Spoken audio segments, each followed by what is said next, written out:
Welcome back. Now, sometime this week, media reports emerged of a case being instituted before the Code of Conduct Tribunal against the Senate President Bukola Saraki to answer charges of alleged false declaration of assets while he served as governor of Kwara State between 2003 and 2007. We spoke to the Senate President, who described the accusations as false. I've made a release earlier this morning. And most of these are frivolous, not true. To me, it sounds like issues of defense. I mean, if you say a statement about 13 years now, it's been there. I made my protocol over 2003. You wake up 13 years later, and you wonder who is right, who is wrong. They are right, or those who are not defense.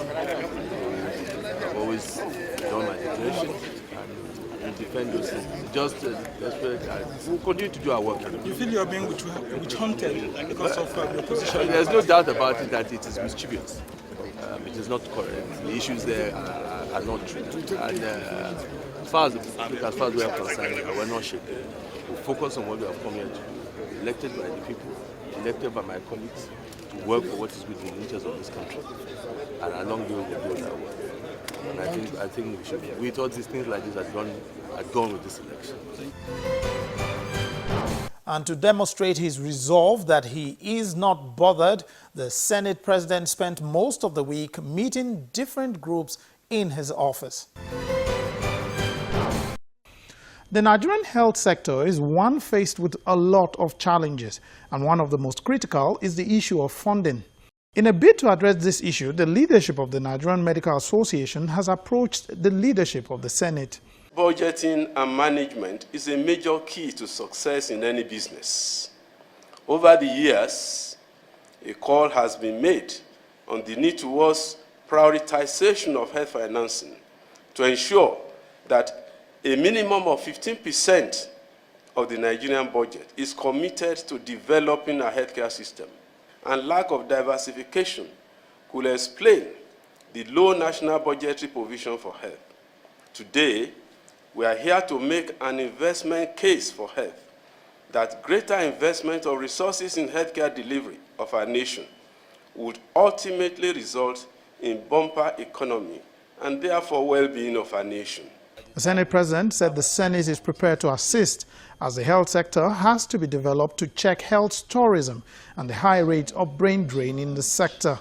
I want to assure you that under the 8th Senate, we will do our utmost best to ensure that, particularly the issue of funding, ensuring that budget funding is made, ensuring that there's funding on primary health care, ensuring that there's funding on the issue of universal health, it must be done. Though it is a may, as to be a must, but we implement it as a must as against a may, because it is essential that we do that if we want to address the issue of healthcare in this country. We must try to find some kind of public-private sector partnership with access to funds that will make the environment conducive for people to be able to put in place those kind of standard institutions in place.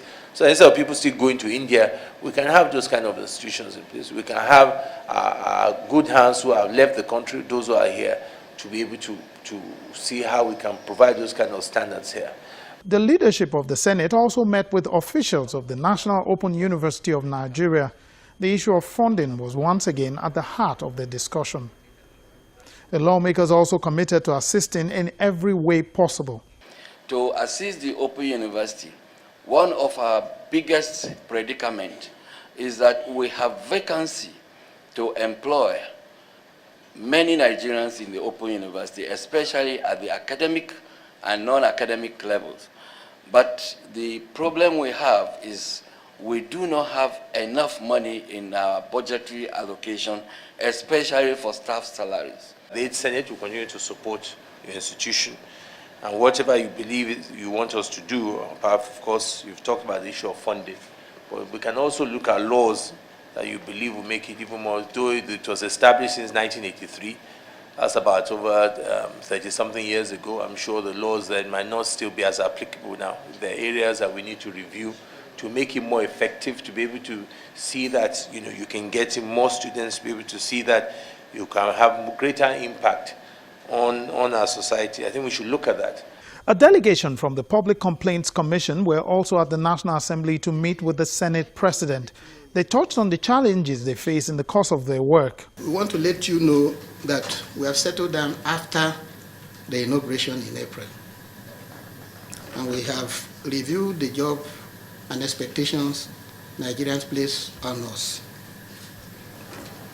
And we like to let you know that as at the time we were taking up, the Commissioner has been seized with receiving complaints from Nigerians relating to administrative injustice and perceived unhappiness.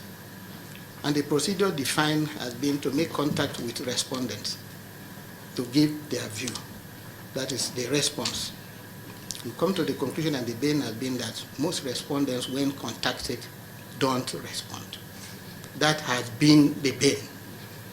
You can call them agencies, you can call them chief executives of organization and all that. When we contact them, they don't respond.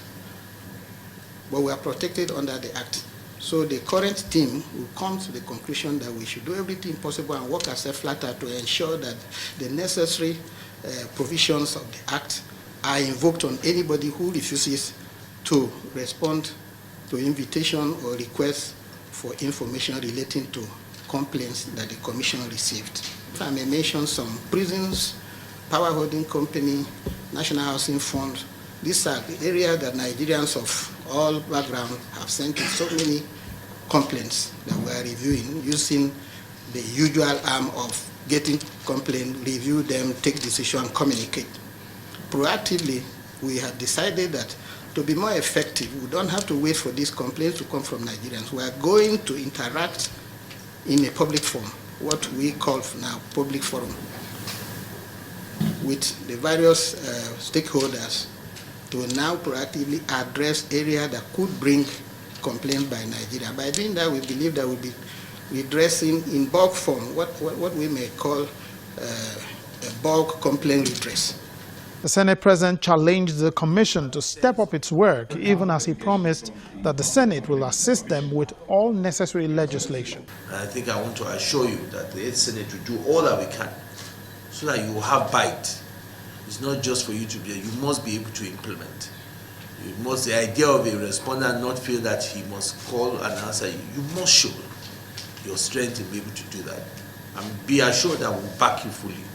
And even if there are areas that need amendment, I was going through your law, the fine is 500 naira. That already does not help anybody making this. When the fine is only 500 naira, you might just ignore you for the issues. But you must be able to. You must be able to sanction. You must be able to make examples. And we as the Senate must back you up with those examples. And once you begin to do that, there will be. I want to assure you that this is Senate that you see here, that we have taken in mind that things are going to be different in this country. Anybody likes it or not, we are going to, all of us that you sit here are committed to that. And we want commissions like yourself under us to be able to do that. And I hope that you will not disappoint us. You rest assured we are totally behind you doing it. We don't want a commission, just public complaints commission that has no say, nobody respects. No. Then why are you sitting down there? Why are you here? But we want a commission that Nigerians will know that yes, because it's time now for us to let Nigerians feel accountable that yes, if somebody has done something wrong, I can write somewhere and something will be done. That is enough even to check people. Where people believe that nothing can be done, I don't think as a society, our country will improve. But if public commission is strong, Nigeria is better, for no doubt about that. So I want to challenge you, and I hope that sometime down the line, after a few months, you will come back and give us progress report. What you have been able to do? What cases have you done? What changes have you made? Because if you don't do that, then we too will have to start looking at you and see what we too can do. But once again, on a serious, I want to thank you for coming, and I hope that it is my prayer and my hope that under your time, you will reposition the Public Complaints Commission. I wish you all the best. Thank you very much.